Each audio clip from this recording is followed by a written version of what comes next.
There is a lot of reaction throughout the Middle East. Obviously, you're seeing Secretary of State Pompeo tweet out these pictures of rejoicing in the streets. There obviously will be some pushback, some retaliation.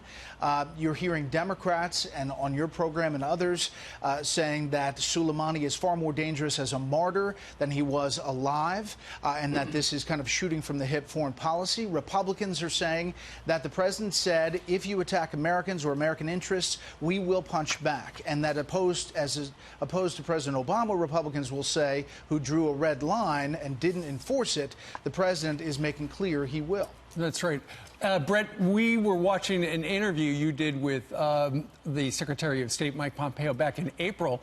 And for a lot of people, they had never heard the name of Commander Soleimani. But essentially, the Secretary of State said he was a terrorist. And now we've learned of the hundreds of Americans who have lost their lives and thousands who lost a limb at the operations that he orchestrated.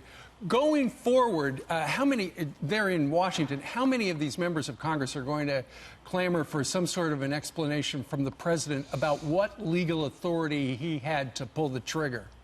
I think there'll be a lot of that. There'll be a lot of asking, you know, what happened specifically. Listen, I've been following Qassem Soleimani for many years. I spent some time in Iraq where these IEDs, roadside bombs, took out hundreds of American soldiers and service people, and as you mentioned, wounded thousands. He was a bad character. The question is, what comes next? Yeah. And how does Iran respond? We're being told, and not only from U.S. officials, but also a diplomat in the region, that this was an imminent attack in the making that was being backed by Qassem Soleimani and the Iranians on American interests, whether it was the U.S. Embassy or other interests.